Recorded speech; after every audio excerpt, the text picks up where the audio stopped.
రాష్ట్రంలో విద్యా వ్యవస్థను నాశనం చేస్తే చూస్తూ ఊరుకోబోమని ప్రభుత్వానికి ఏబీవీపీ హెచ్చరించింది. సోమాజిగూడ ప్రెస్ క్లబ్లో జరిగిన సమావేశంలో ఏబీవీపీ రాష్ట్ర ప్రధాన కార్యదర్శి మాచర్ల రాంబాబు పాల్గొన్నారు. ఈ సందర్భంగా 27,000 ప్రభుత్వ పాఠశాలలను 4,000కు కుదించాలనే నిర్ణయం అర్ధరహితమన్నారు.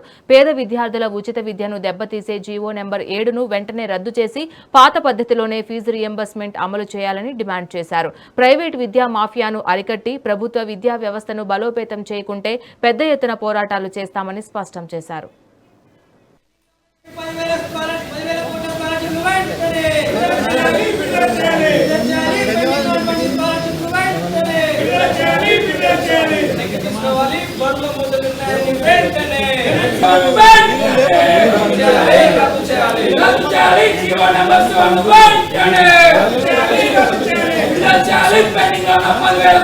ఈ రాష్ట్రంలో ముఖ్యమంత్రి ఒక బఫూన్ లెక్క వ్యవహరిస్తున్నాడు, ఒక పిచ్చి తుగ్లక్ లెక్క వ్యవహరిస్తున్నాడు.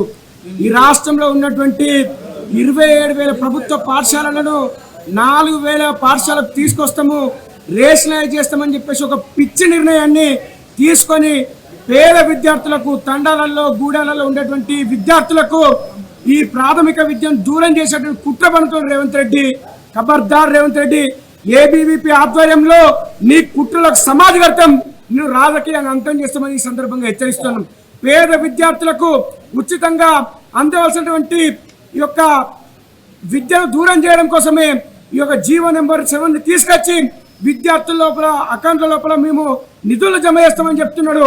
ఇప్పటికి 2.5 సంవత్సరాలు గడుస్తున్నప్పటికి కూడా నిధులను విడుదల చేయకుండా బకాయిల పేరుతో పెట్టేసి గ్రీన్ ఛాలెంజ్ తీసుకొస్తామని చెప్పినటువంటి రేవంత్ రెడ్డి ఇప్పుడు వాళ్ళ అకౌంట్లలో వేస్తామంటే ఏ విధంగా నమ్మాలా? ఈ సందర్భంగా మేము రేవంత్ రెడ్డి గారి డిమాండ్ చేస్తున్నాము. ఇప్పటికైనా బకాయిలు విడుదల చేసి విద్యార్థులకు ఫీ రీంబర్స్మెంట్ ను యథార్థంగా అమలు చేయాలని చెప్పేసి ఏబీపీ డిమాండ్ చేస్తున్నది. రాష్ట్రం లోపల విచ్చలవిడిగా ప్రైవేటు జూనియర్ కాలేజీలు పుట్టుకొస్తున్నాయి. విచ్చలవిడిగా వాళ్ళ యొక్క తల్లిదండ్రుల దగ్గర నుండి రక్తం పీల్చడానికి జనగల్లాగా రక్తం పీల్స్తూ విద్యార్థులకు దూరం చేస్తూ లక్షల లోపల కోట్ల రూపాయలను జమ చేసుకుంటూ వాళ్ళ యొక్క భోగరాశులు కాదు వాళ్ళు పడుతున్నారు తప్పిస్తే విద్యార్థులకు విద్యను అందిస్తలేరు. రాష్ట్రంలో ముఖ్యమంత్రి ఒక బఫూన్ లెక్క వ్యవహరిస్తున్నాడు, ఒక పిచ్చి తుగ్లక్ లెక్క వ్యవహరిస్తున్నాడు.